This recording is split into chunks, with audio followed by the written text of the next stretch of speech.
O Trovejar do Silêncio, Joel Goldsmith.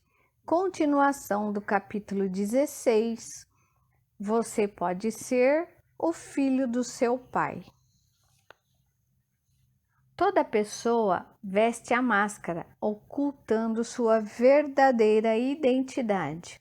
De fato, a palavra latina persona significa máscara, mas quando removemos a máscara da personalidade humana, descobrimos que tudo o que Deus é, a pessoa é. A personalidade humana, com o seu bem e o seu mal, beleza e feiura, riqueza e pobreza, e os demais pares de opostos, desaparecem quando se faz a constatação. Aí está um ser individual. Deus expressando sua perfeição e harmonia. O simples fato de podermos olhar agora para uma pessoa e no próximo minuto esta roubar nossa carteira não altera a realidade de sua verdadeira identidade. Prova apenas que não chegou ainda a despertar para essa identidade verdadeira. Temos o dever, e não só perante nós mesmos, de fazer com que o mundo reconheça o homem não pela carne, e sim que reconheça a cada um como de fato deve ser reconhecido, não atribuindo qualidades boas ou más, tanto para amigos como para inimigos, cessando de pensar sobre sua história passada, presente e talvez futuro. Temos de olhar para ele apenas como uma pessoa e vê-lo em sua identidade espiritual. Deus é a alma desse indivíduo. Deus é sua mente e inteligência. É Deus que derrama a si mesmo para se expressar como ser individual. Haverá no mundo algo mais desejável para a alma humana do que o reconhecimento do seu verdadeiro self? Num primeiro momento, poderemos achar que isso é ser por demais impessoal, mas não é nada disso. Trata-se, isto sim, de ser verdadeiro, pois observando tais princípios, estaremos observando as pessoas como elas realmente são. Quando Pedro soube dizer: "Tu és o Cristo, o Filho de Deus vivo", foi porque já era capaz de ver através das aparências humanas e pôde ver aquilo que animava Jesus e que fazia dele um Salvador e um guia do mundo. Os sinais externos mostravam Jesus como um carpinteiro e como um mestre na sinagoga judaica. Mas, por causa do seu discernimento espiritual, Pedro pôde ver através das aparências e perceber que era o Cristo que atuava no homem Jesus. Se virmos o Mestre sob essa luz, mas pararmos por aqui, teremos uma noção incompleta, pois não apenas em Jesus atuava o Cristo. Você e eu também somos Cristo movidos. Não há, de fato, uma pessoa no mundo de quem não se possa dizer Deus Pai, Filho e Espírito Santo.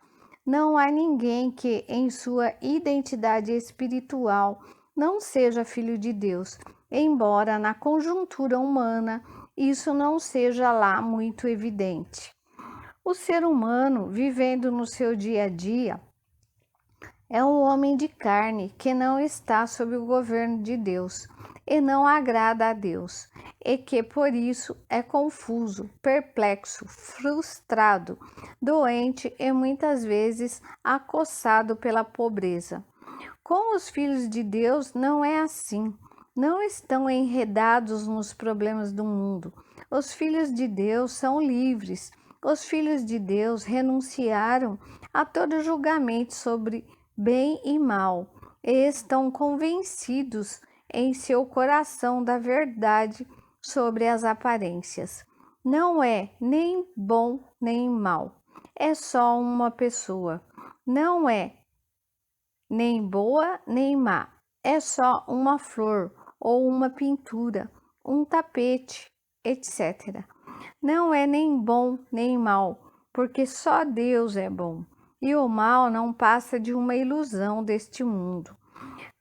Quando qualquer um de nós for capaz disso, terá feito a transição entre ser um homem da terra e ser um filho de Deus. Sem dúvida, há homens e mulheres que não são do nosso agrado, e contudo, em algum momento da transição ou conversão, o seu passado é varrido longe e de repente tornam-se pessoas novas. Seu aspecto é o mesmo.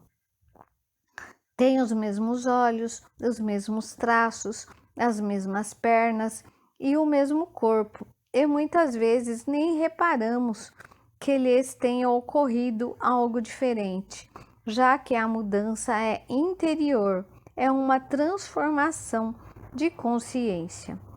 A transformação, sem que a pessoa seja transportada para algum tipo de mundo etérico ou transformada em corpo etérico, mas por meio de uma mudança de consciência que leva à reflexão.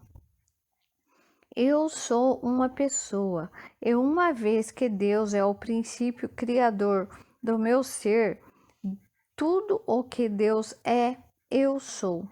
Tudo o que o Pai tem é meu.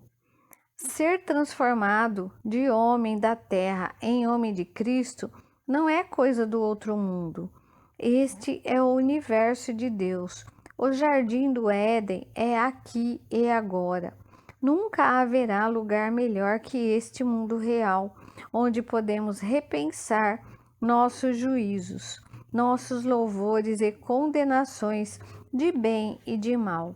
Esse é o mundo sonhado por todos os visionários, mas ninguém pode atingir o estado edênico enquanto estiver hipnotizado pela ideia de bem e de mal.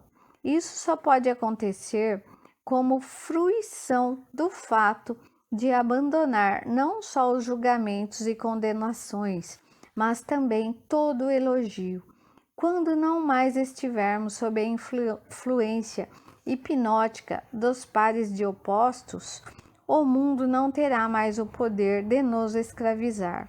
Esse mundo ultrapassa em muito nosso desprendimento da ideia de bem e de mal, e de fato não ocorrem mudanças no mundo em si.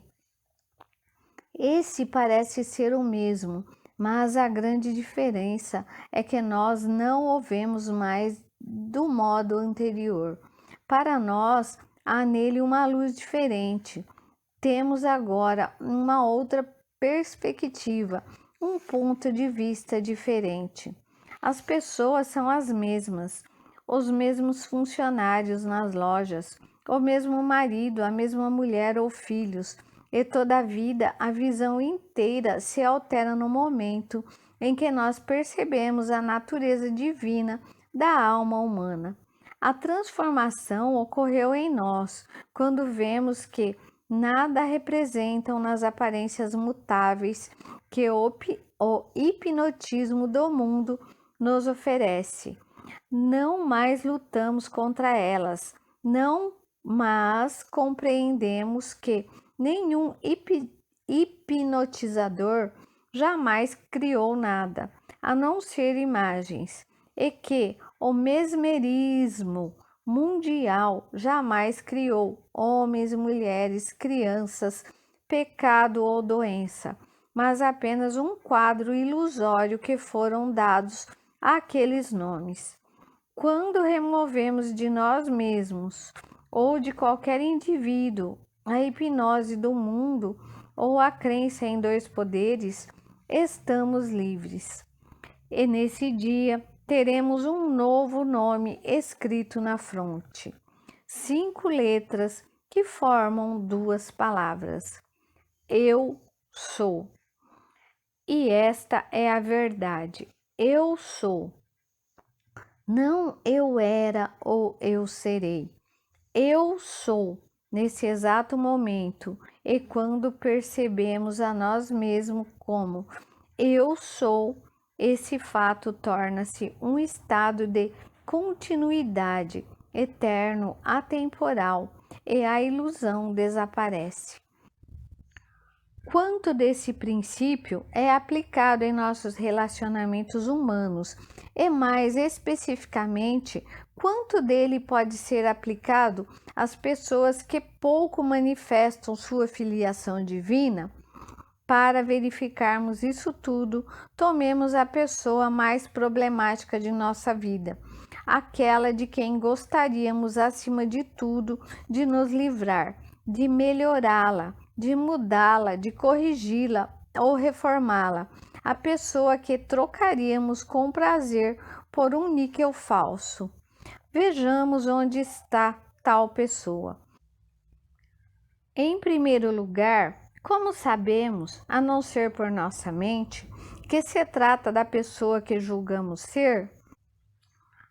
A pessoa em questão é real ou aquilo que temos em nossa mente representa o nosso conceito sobre ela, isto é, a nossa opinião sobre ela?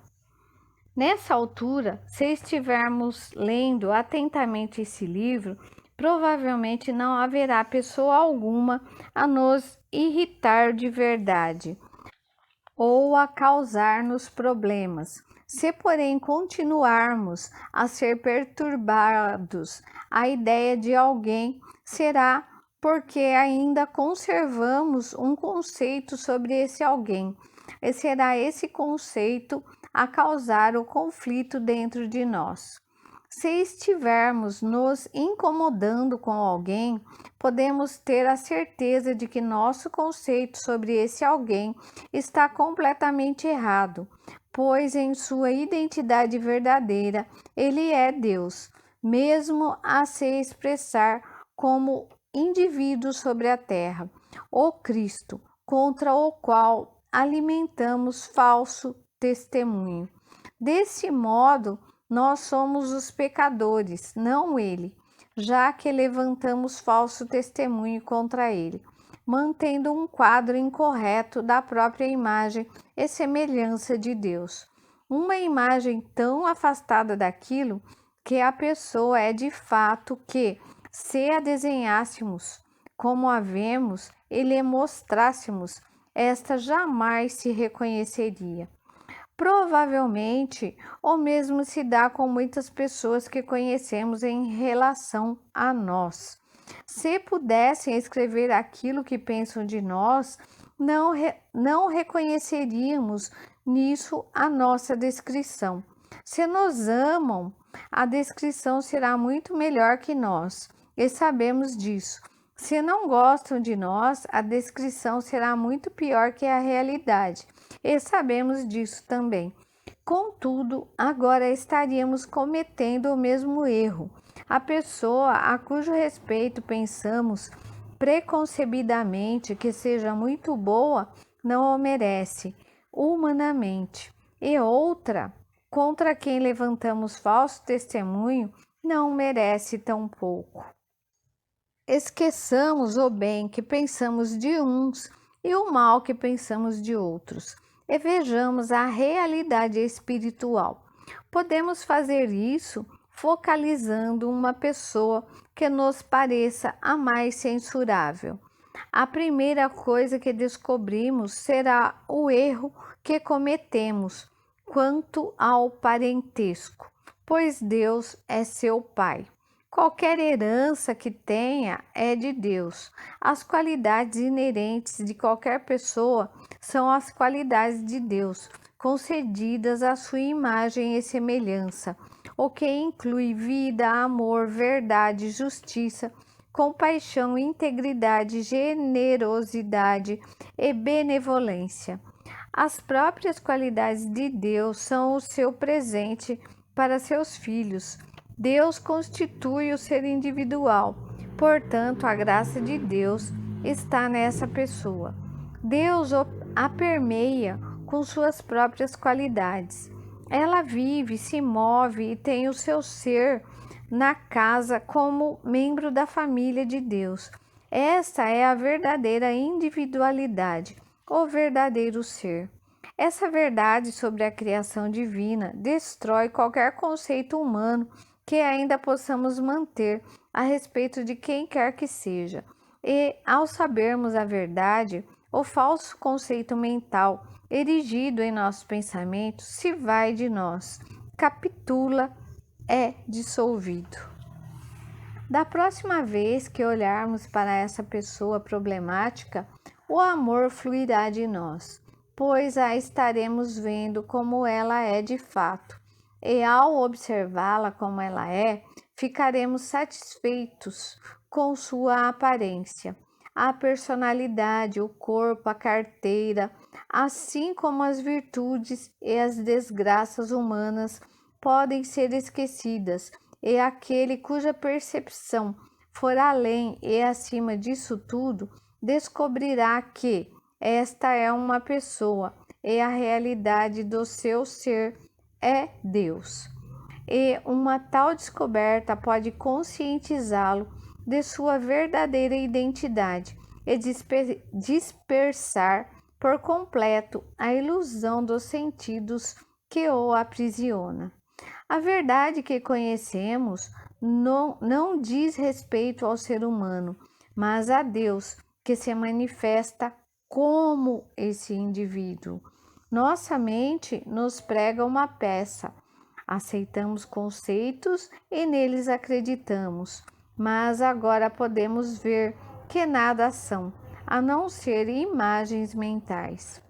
O quadro que temos em nossa mente nunca foi essa pessoa, sempre foi um conceito mental que construímos, e assim desfazemos o conceito que nós mesmos criamos.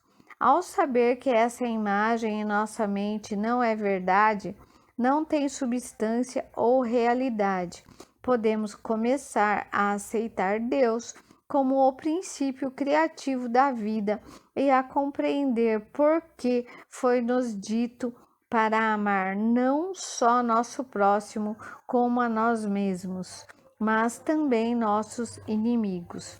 Em nosso coração podemos dizer dessa pessoa: te conheço naquilo que és, o Filho de Deus, o Cristo. Meu Pai interior o revelou a mim.